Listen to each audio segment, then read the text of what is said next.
Salam qatarlı vatandaşlar. Men devlet liderinin biri Murat Qurbanov. Men şu gepleşigimde şu Türkmenistan'dan bol köşecek üyt köşmeler ve çalışmalar, konstitusiyanın çalışmaları boyunca size düşündürüş verelim diye. Bu çalışmalar, üyt köşmeler neymiş bilgi veriyor. Eğer de yönlük dilde, sade dilde size düşündürsem, yine İspanyol власти diye şu hükümet, yani hareket eden hükümet. Bu tarafta sayılışlar, yani meclis, deputatlar, etrafı, vilayetler, deputatlar. Bu tarafta da üçüncü şah, bu судебный sistem, konstitusyon sud, konstitusyon kadiyet, yani her vilayetin kadiyetleri, etrafın kadiyetleri, şular. Şular öz başta olmalı. Bütün dünyada şeyler, bizim konstitusiyamızda da şeyler. Yani şu taraftaki prezident, şu iki tane yani şahın hemme hukuklarını eline alıyor. İnne hazır olsa konstitusiyanı üytközüp meclisteki oturan deputatların haklarını alacak olup onun bir oyuncağı var. Halk maslahatı değil. O yerde bu yerde oynadıp bunu şunun üstüne bir topu kanunları konstitusiyanın üstüne koyup düzedip konstitusiyanın kanunlarını düzedip bunu yapıp yeni açıp onu da yankı yaşlılar geliyor. İnne fikirleri katı öne giden o yaşlıların yaşları yankı.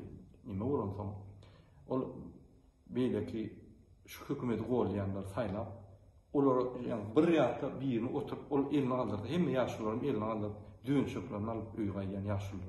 Şoları saylab, şolunun üstüyle bizim yankı iki tane şahmırı eline aldı. İnni olsa olamaz, inni fikir etti, şu men Türkmenistan'a bilimsiz ettim, siyaset ettim, haklarını aldım. İnni men şular var ya, Türkmenistan devletten alayım deyip, yankı, şu halk maslahatı yani meclisin içine salıp umumi halk genişini diye. Şu halk genişi. Bunun için ne? Yani ukuyuplu deputatlar ve kanun yazılyan. Bunun haklarını alıp halk maslahatı geçer. Halk maslahatının yol başı değil, şu genişin yol başı deyip oğlunu verirler.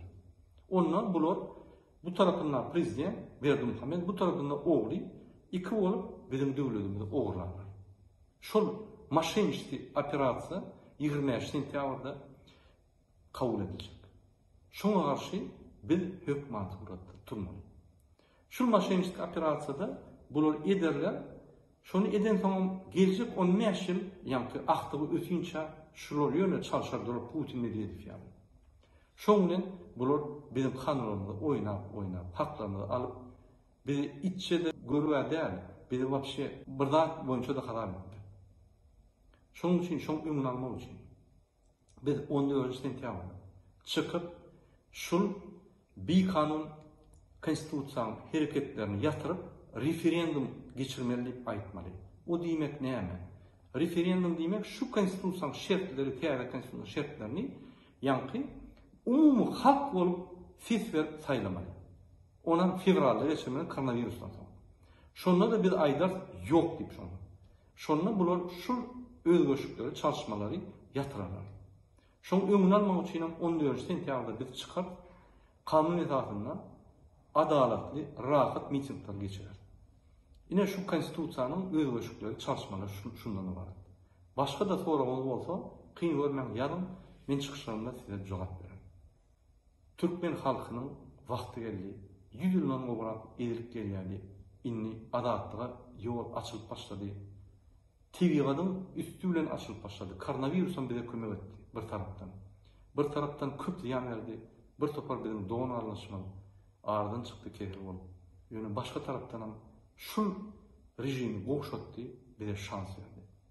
Şunun için biz şu rejimi çalışanlarda biz hem özgürlükleri kurtarmaz.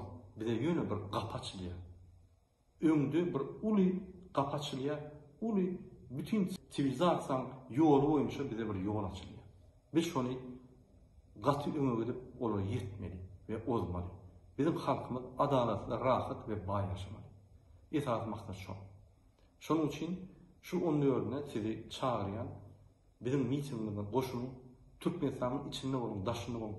Adamız Türkmen olsa, kanımızda Türkmen, kanı aylanyan olsa turmalı, öz kardeşini, öz doğunu, öz uyanı, eceni, doğunu, doğun kardeşini kollamalı, çıkmalı. Şu gerek biz çıkmalı, kanun bolamda Gatı bir bize etjek zady o meşgulka köpezler. Ýöne biz öz halkymyz üçin, öz adatlygymyz üçin gider dakansa. Beýleki döwletler Angliýa ýaly, Fransa ýaly 200 ýyldan köprek uruşup, zordan adatlyga ýetdiler. Bizde şans var. Gatı çat ýagdaýda adatlyga ýetmek. Amerikan döwleti 200 ýyl görüşüp zordan adatlyga aldy. Bizde de nähäde şans var. Ölümsiz, ýitimsiz şol adatlyga eline almak. Gaýrat edin, öňe çykalym, sesini görkezdirin. Bizim adamdygymyzy, bizim hukuklarymyz bardygymyzy görkezdirin. Sağ olun, taňa ýarpadym. İnşallah bizi ýener. Hemme zat gülýär. Türkmenistan gaty öňüdür.